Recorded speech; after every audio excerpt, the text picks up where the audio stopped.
Thank you very much, Ahmed. Is my voice clear? Okay, great.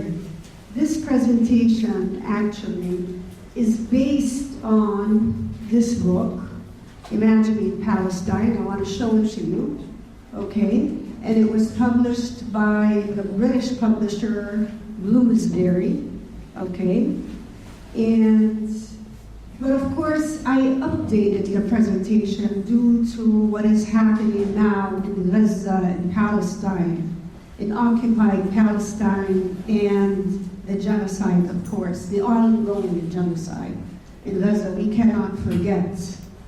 How can we? Okay.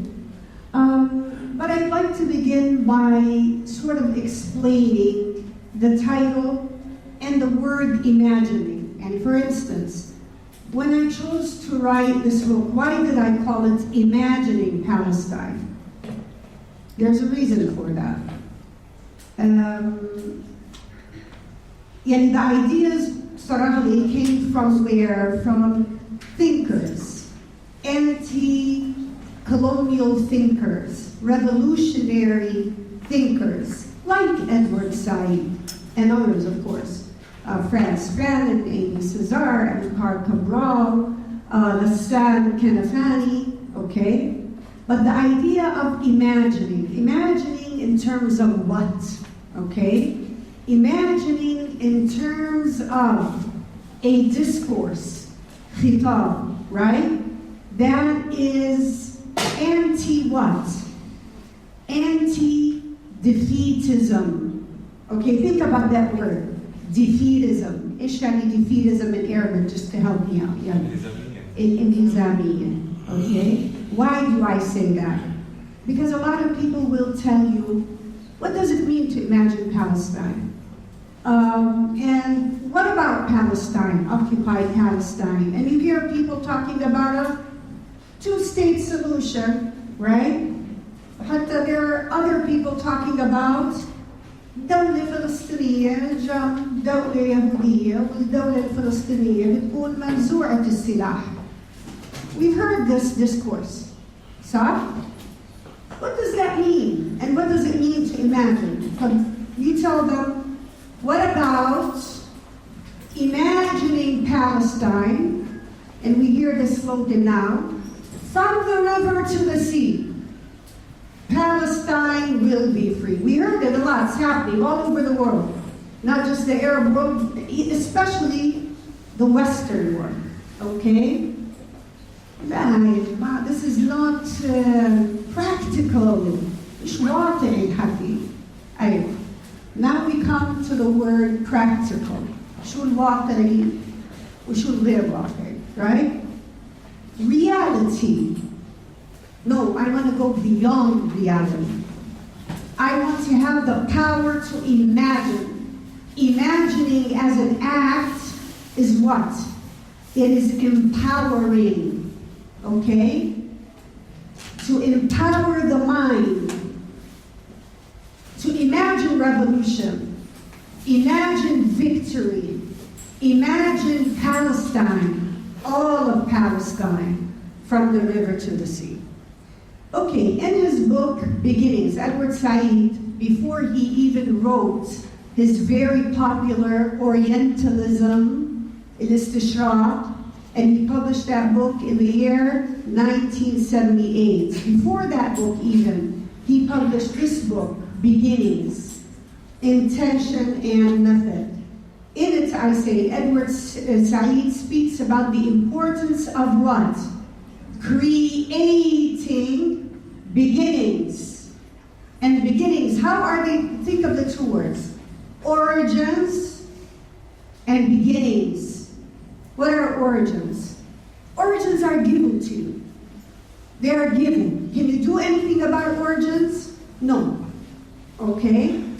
But beginnings are things that you make.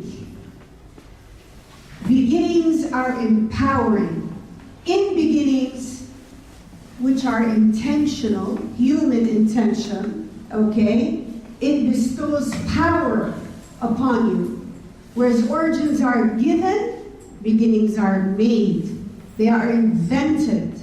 They are imagined. So creating beginnings is an empowering act, okay? So the idea is about the power to make, the power to become, okay? Not surrendering to reality, okay? I'm going to be coughing every now and then, so put up with it. Okay. And the idea of imagination, the poet, Murid Barghouti, تعرفوا, right? Yes. In his book, I Was Born There, I Was Born Here, Murid Barghouti writes, but I tell myself, no reality cancels out imagination. Reality waylays us quickly, but gives rise in the mind to further imagining. I come close to asking myself, if there is a truth outside the human imagination. Imagination and imagining can make the truth. It empowers you. It gives you hope. What we want is a discourse of hope, not defeat, okay? So imagining against defeatism. So the idea is to create hope. Okay, so imagining then, I say, is related to resistance and to creating a new reality. So imagining is at the core an act of resistance and defines the Tahaddi. But Tahaddi against what? Defines against what? The Zionist, imperialist forces of erasure, okay? So, as I said, we connect imagining with hope. Imagining, I want you to imagine with me, and with many revolutionary thinkers, the outlines of a better world, okay? To create a hopeful discourse of liberation. My name is Thalia. You're going to hear the name a lot. Liberation, okay? Despite the seeming hopelessness of our present situation, which is now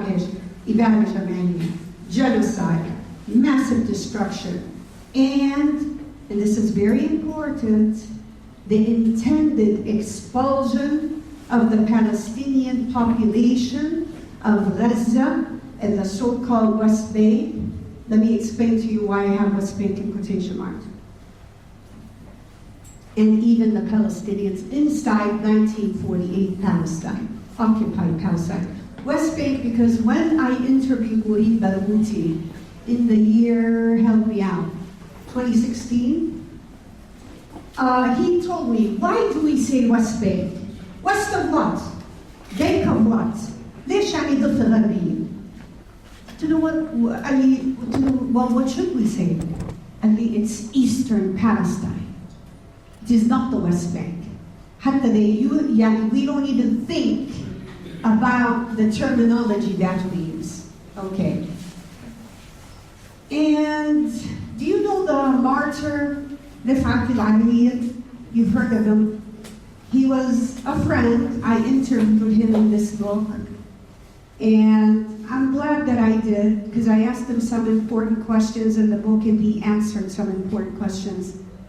But I think that his poem, If I Must Die, it's like he knew he would die. He knew they were after him. They called him and they told him, we're coming for you. And they did. He left the school where he was hiding in, he went to his sister's house. They killed him there with his sister and her children and his brother. But let's take a quick look at his poem. Of course, this is Rifat. He was born in 1979, and he was martyred, he was killed by the Zionist entity in the year 2023, in December 2023. He's an academic, a poet, and a martyr now. Okay? He wrote, If I Must Die. Okay, he taught at the Islamic University of Gaza. Now there's no Rifat and there's no university. All the universities in Gaza have been destroyed. All the hospitals have been destroyed. All the homes have been destroyed. Gaza is now in ruins. We know that, okay? If I must die, says Rifat, if I must die, you must live.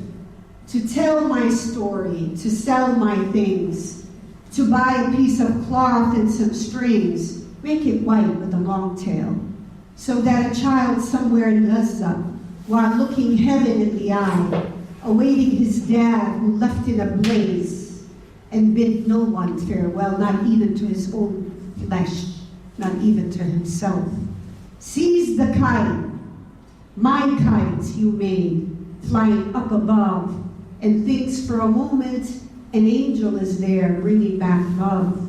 If I must die, let it bring hope. Let it be a tale, okay? Let it be a tale, let it be a story, a narrative, a story of Palestine, of the people of Palestine, how they lived and how they died, how they were killed. Because according to Rifat, in a project that he started, we are not numbers. We are people with faces, with names, with stories to tell.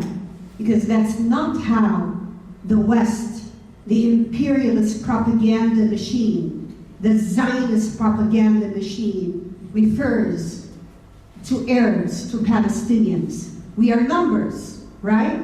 We are over 37,000 killed. And maybe some Western media will say, died. As if they died naturally, okay? So it's important that we make it a point. We are not numbers. We are not less than you in any way. Of course, Rifat was writing within, I would say, context of resistance and solidarity. To me, his poem sounds rather similar to a poem by a Black American writer, poet, who wrote in the early 20th century. He wrote a poem called If We Must Die, okay? And to me, it just sounded, not that Rifat's poem is similar in lines, but let's say in terms of the context of resistance, especially the line where Claude McKay says the last line. Okay, I'm just going to read the first 2 lines or 3 lines and then the last 2 lines. If we must die, let it not be like hogs, hunted and penned in an inglorious spot, while round us bark the mad and hungry dogs. He talked with his discourse about the mad and hungry dogs.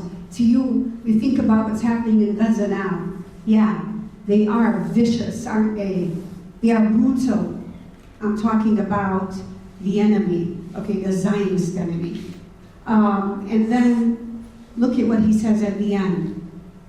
So we must fight back. What though before us lies in the open grave? Like men will face the murderous, cowardly pack, pressed to the wall, dying, but fighting back, okay?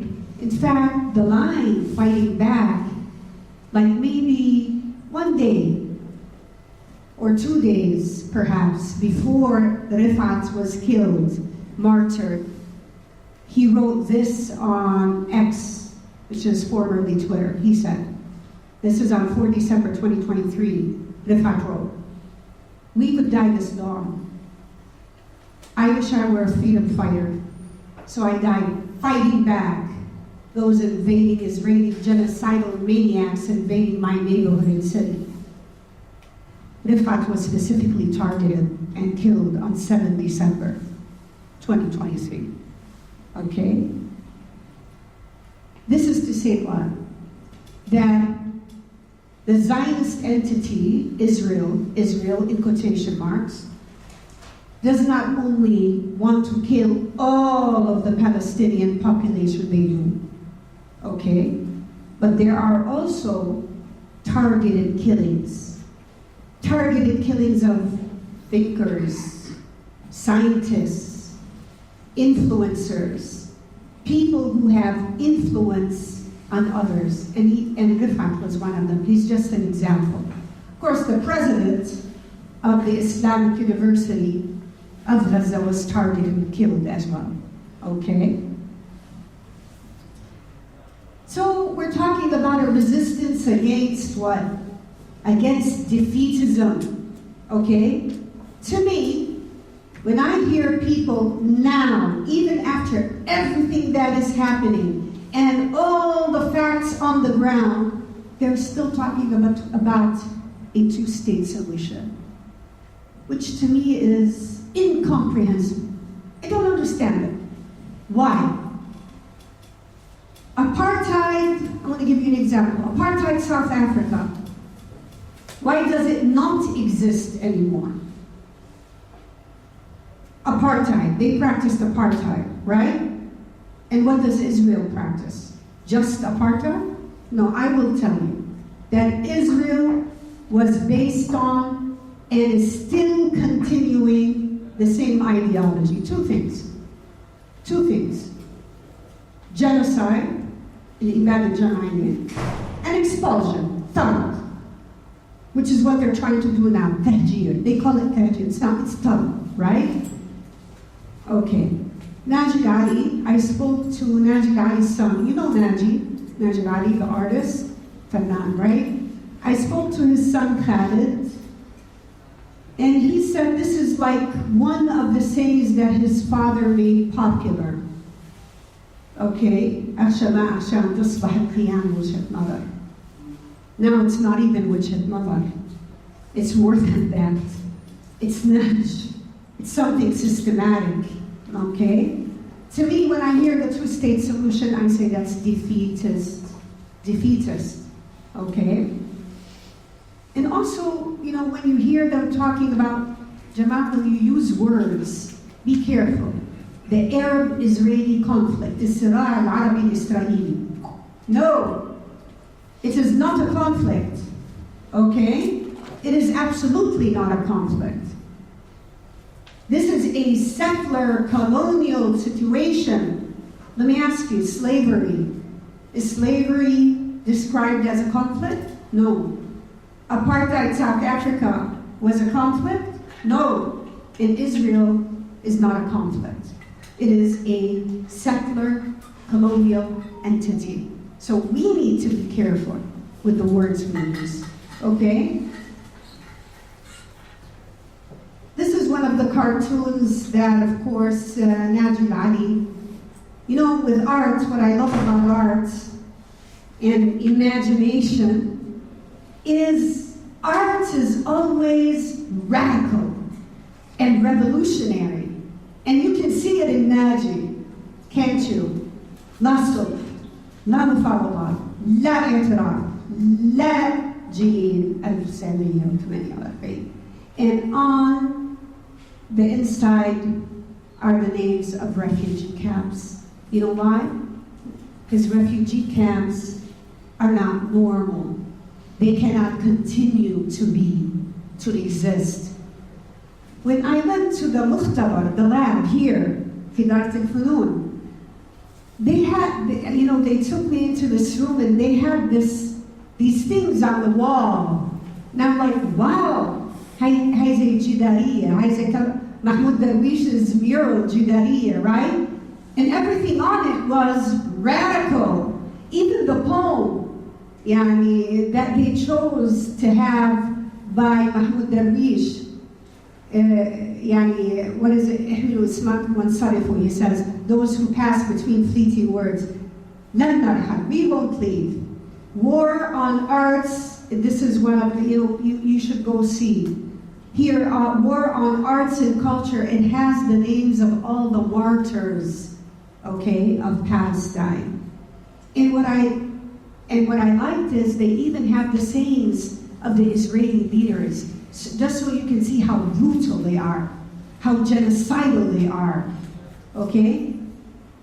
If you are doubting, I think I'm getting to some of what they say, the Israeli leaders, I'll show you later on.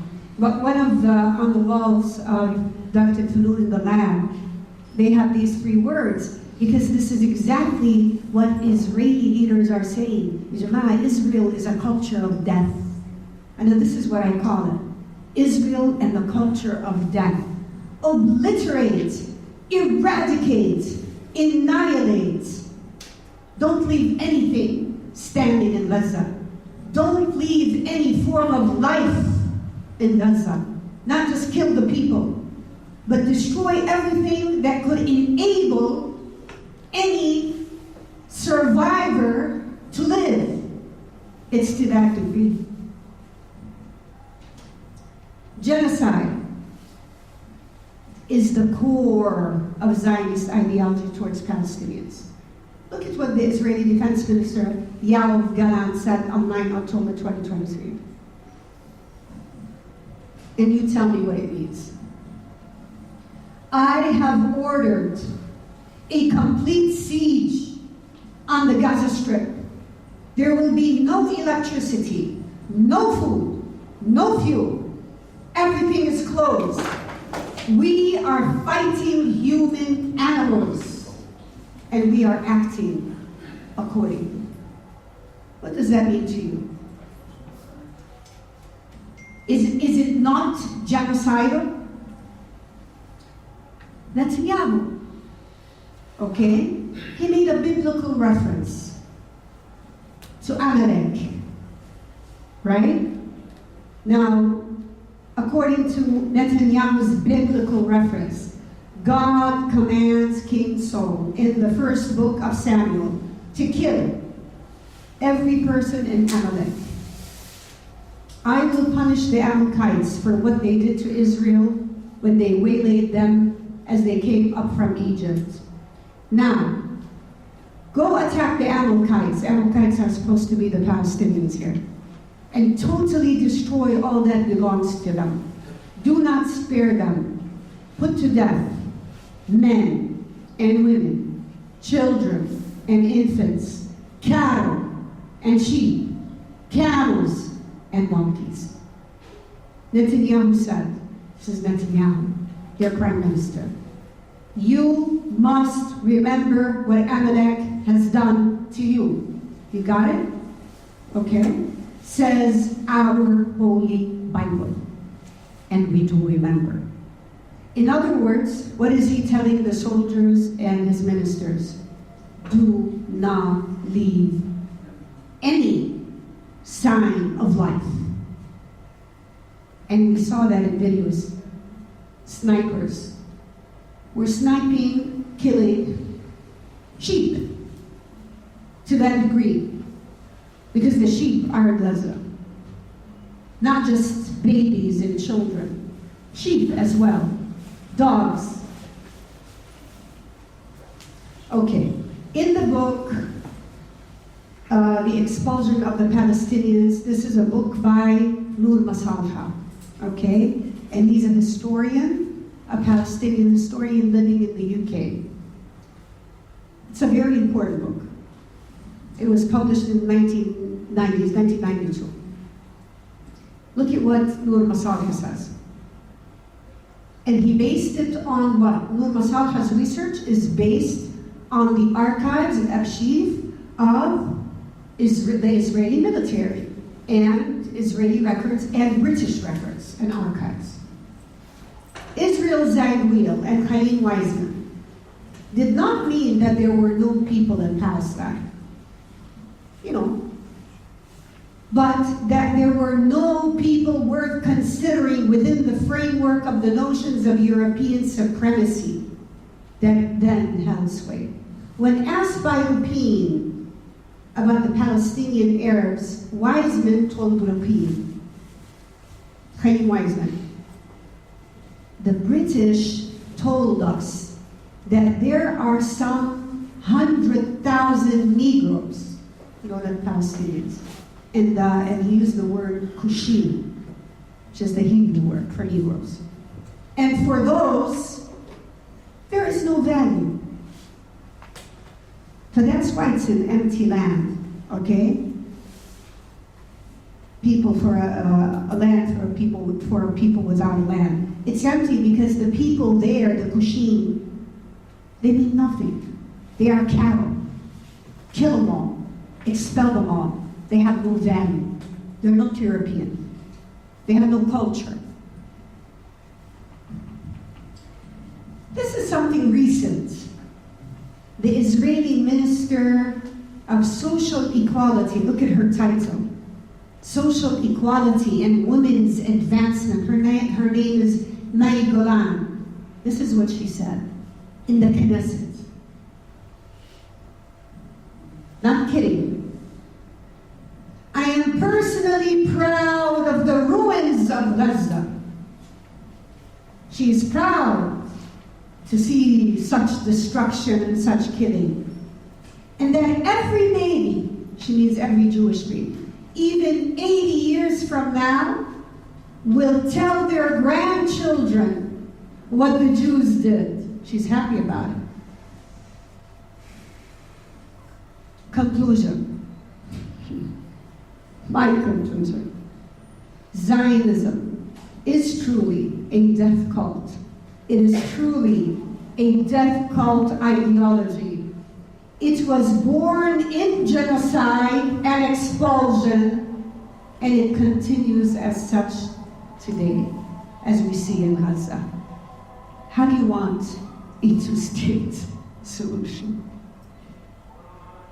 And the second state, the Palestinian one, would be on strips of land, right? Without weapons, because that's the idea that's being promoted. In my book, I discuss, several intellectuals of resistance.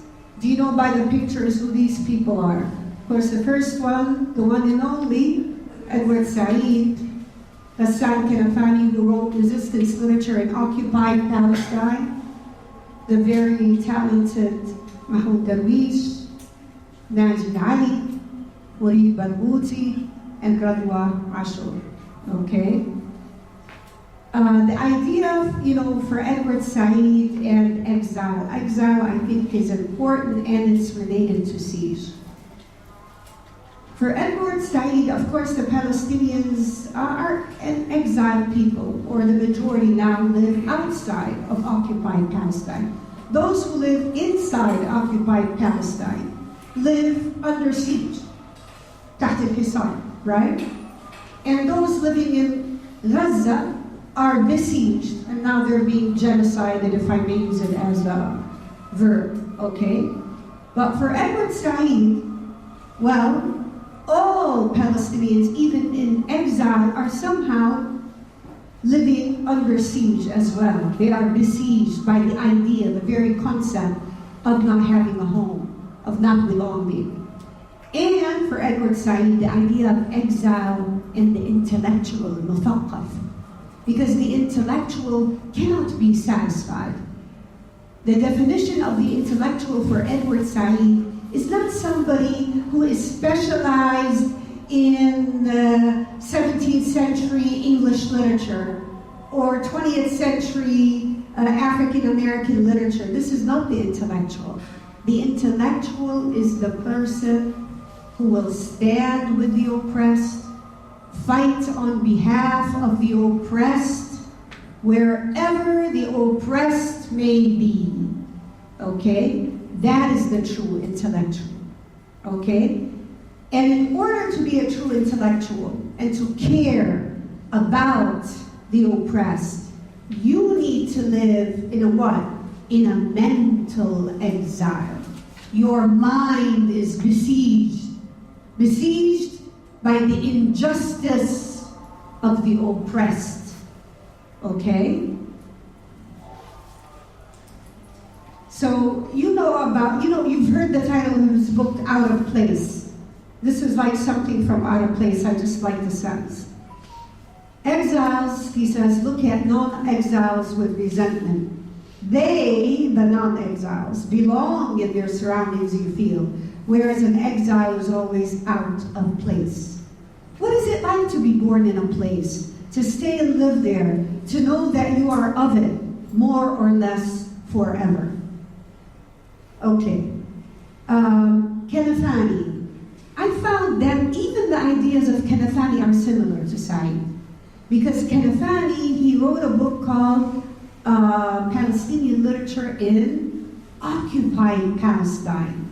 And he was writing about the literature that was being written in occupied Palestine under siege. He found that the literature that was written under siege is a literature of defiance. Unlike at the time, at Kanafani's time, the literature that was being written outside of occupied Palestine. So the idea of siege and to be besieged and exile even being a kind of siege and the intellectual mind being besieged in a mental exile is very important to these intellectuals, okay? So Kanafani talked about adab al-Maqaoman, Palestinian or resistance literature, and Barbara Harlow says in her book Resistance Literature that the term resistance literature, adab al-Maqaoman, was first used by Ghassan Kanafani in his description of Palestinian literature written under siege in his work Resistance Literature in Occupied Palestine from 1948 to 1966. Okay, and as I told you, that this kind of literature is not a literature of sadness. It is not about lamentation. It is not about despair. It is not about defeat. But this is what Ghassan Kanafani, look at what ties Kanafani to Darwish, to Said, to all of the revolutionary thinkers. It reflects, do you see this word? Admirable hope and constant revolutionary fervor. Okay? So, don't worry about the people of Gaza. You see that young man, I think you all saw his video, Gaza. He says, إحنا Gaza. Do you remember that young man? He's about 16, 17 years old. He's coming out from under the rubble. His mother has been martyred.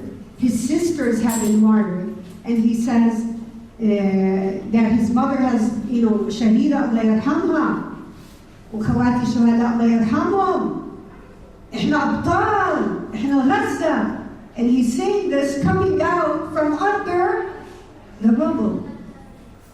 This is defiance. هذا التحدي. This is hope. Hope that he will, in the end, be victorious against all odds. Okay? So the reflection of what is happening on the ground in Gaza has been theorized already by Kanafani, by Said, by Darwish, by all of the revolutionary thinkers. Okay? You see it happening. Okay, of course, there are, other, let's say, resistant thinkers in addition to Kanafani. And somebody very close to the way Kanafani thinks, maybe, I don't know if you heard of him, Franz Fanon, right? They talked about a literature that is combative. A literature of combat, right? And the writer is الأديب المقاتل, the combatant writer, okay? Franz Fanon talked about it. Kanafani talked about it. And this is what you see in the literature, in the art, in the drawings, in the dances, in the dabke. Do you remember the video of the people, young men and women in Gaza? They're doing the dabke at the border while the Israeli snipers are bombing and sniping, and they're dancing. That's the dance of resistance and defiance, okay? So the idea is you resist cultural resistance, right? In writing, in singing, in dancing, in holding lectures like this, okay? Anything that is cultural lays the foundation, cultural resistance lays the foundation for a successful armed struggle, for a successful revolution, okay? I already talked about this. Kinafani and Fallon's ideas about the combatant writer, writing the fighting literature. Literature here is fighting. There's something very interesting by the thinker Theodor Adorno. Theodor Adorno says, do you see the word consummate negativity? يعني the consummate negativity is the extreme negativity. خلينا نقول extreme brutality. It's like what we see happening today in Gaza, right? Look at what Theodor Adorno said philosophically. Didn't know about Gaza, but he said, the consummate negativity. I added the words of colonization and occupation and all forms of siege. What does Adorno say? The consummate negativity, what does it produce? It delineates the mirror image of its opposite. Yani, the more negative it is, the more destructive it is, the more what? Resistance you have. The more defiance you have. The more smooth you have. The more fighting back you have. Okay? So the consummate negativity delineates the mirror image of its opposite. And that's from a philosopher. Okay? Yeah. So in my book, I talk about those who write about resistance, and I talk about theorizing resistance. And I come up with my own term, okay? I call it the post-catastrophic. These kinds of writings that I'm talking about are post-catastrophic. It doesn't have to be writings. It could be drawings, could be art, could be dances. Why did I put the word post in parentheses? In English, when you put something in parentheses, that means you can what? Drop it or take it out. But what I mean by putting it, but then putting in parentheses, there was an event that happened, dramatic, that was catastrophic, that created a rupture, and he met it, 1948. That's the catastrophic. But are we now actually post the catastrophic? We are not. That's why I need to put it in parentheses. Because what you put in parentheses, you can take out. It is still the catastrophic. Because the catastrophic is continuing. Okay. We talked about the restlessness. I brought together the idea of the refugee. And the refugee, living in refugee camps. The exile, living بالمنفى. The intellectual, مثقف. All of them, if you think about it, they live in restlessness. They live in a lack of comfort, a lack of satisfaction, okay? Because they are waiting for something, right? They are waiting for the outlines of a better world. Living on the margin. All of the people that I mentioned are living on the margin on Hamish. But in order to be a resistor and a fighter, you need to live on the margin. Maybe not geographically and physically, but at least what? Mentally. Like the intellectual مثقف, right? Bell Hooks is an African-American thinker. Look at what she says about living on the margin. She tells you, she tells me, she tells even the people who are happy, satisfied, enjoying themselves in life. But if you want to care about the oppressed, she says this. This is an intervention, a message from that space in the margin that is a site of creativity and power. So what is the margin? It's a site of creativity. It is a site of power. إحنا غزة, إحنا أبطال, right? That inclusive space where we recover ourselves, where we move in solidarity to erase the category of colonizer. Marginality as a site of resistance. Look what she says. Enter that space. You can. Enter that space. Let us meet there. Enter that space. We greet you as liberators. Mahmoud Darwish, طبعا, in his poem Edward Said Dewar, Counterpoint, he says, I belong to the question of the victim nation, the intellectual. What did I tell you about Edward Said's intellectual? Edward Said's intellectual lives on the margin and fights for the oppressed. صح؟ درويش فاهم سعيد. يعني هون في theory. In Darwish's poetry, you have theory. I belong to the question of the victim, the oppressed.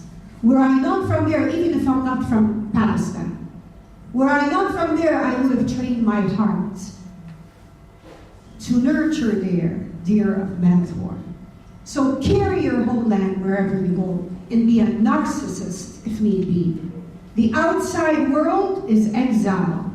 Exile is the world inside. This is Edward Said's mental exile. So Darwish understood silence. Okay? And what are you between the two? Okay, I'm looking at the time. I have like 9 minutes left. So, but I think you got it, the idea of hope. Another poem by Darwish is like Earth Presses Against Us. About Earth Presses Against Us, he wrote about Beirut, 1982. You know what happened in Beirut, 1982. The Sabra and Shatila massacres. And he talks about the final passage. But at the end of it, he finds hope, the last line. In that poem, by the way, Taban Darwish, it's after the last sky, which is a line that Edward Said used for one of his books called After the Last Sky. Look at how they are in dialogue, how they talk to each other, these intellectuals. Okay. The Israeli siege, okay, in Arab, defiant hope. I need to go a little bit quickly. Even in his poem, Darwish wrote Hadat Hisar, a state of siege. And it was about the siege of Ramallah, that famous man, and the infamous Jenin Camp massacre. And in it, Taban, in that poem, he says, Darwish, we nurture hope. Even and especially because we are under siege. And in the poem, he says, Hassan Hisar, siege is a siege. You have to be able to be strong enough. So a state of siege is very much, look at what he says here. Sorry, the last red part here. In that poem, the martyr besieges the author, the poet. He says, the martyr besieges me whenever I live a new day and asks, where were you? Give back to the dictionaries all the talk. The martyr besieges me. Don't walk in my funeral unless you have known me. I need courtesy from no one. Okay? And in it, as I told you, he says to besiege your siege. But the lesson of the martyr in that poem by Darwish is outstanding. He says, the martyr teaches me no aesthetic outside my freedom. No art outside my freedom. What does that mean? That my art is about my suffering. My literature, my poems, my music must be about my suffering. Outside of my suffering, I have no art, okay? No aesthetic outside my freedom. And the hunger strikers of Palestine, like Khalid Awad, 182 days on hunger strike. No life outside my freedom. So the significance of the martyr's lesson, you must see the link between lived reality, literature, theory, bringing together, merging Palestine theorized with Palestine narrated. There's not just no art outside my freedom. There's no theory outside my freedom. No story outside my freedom. And I say at the end, Alhamdulillah awaits his return. Will Alhamdulillah turn around because he's been, you know why Alhamdulillah is facing backwards? You know why, right? He's upset. He's upset with the Arab world. And he is upset with the world because they let him down. And Alhamdulillah will only turn around when he returns. Because now, Alhamdulillah, in the refugee camps, this 10-year-old boy in tattered clothes represents Najib Ali himself. Because that's how old Najib was when he had to leave Palestine, right? And he went to the refugee camps. So the only time that Alhamdulillah is going to face forward is when he returns home. Ya Jama'ah, refugee camps are not normal. We cannot pretend that they are normal because we don't live in refugee camps. Millions of Palestinians live in refugee camps and have been living since 1948. So refugee camps, as I say, cannot be normalized. These refugees are never going to reconcile or negotiate or recognize the Zionist state. To do so would mean their own extinction. Living in refugee camps can never be normal and cannot be normalized or accepted, okay? So for these refugees, they are out of time because their time has not begun and they are out of place. It's like history has stopped for them, and so says Walid Barouthi. In Radwa Ashur's novel, The Woman from الدكتورة, after she sees the massacres in Shatila's Sabra Shatila, وده الشديد. الكفن الأبيض اللي هلا احنا بنشوفه كتير بغزة, right? Everybody, كفن, كفن, كفن, كفن. She sees it all over, right? In the novel. You know what she does? In the middle of her novel, she leaves a blank page, imitating الكفن, okay? But at the same time, because it's also a memory that she wants to forget. But at the same time, it's Radwa Ashur telling her reader, stop! اقرأ الفاتحة. This is for me, and for me, and my own interpretation. And think about it. Let these massacres absorb them. These are human beings, okay? Absorb them. She has this before she leaves the blank page. A smell, because that's what she remembers. And clouds of flies. About the flies because they're rotting flesh. Let it escape. Let it go. May it never return.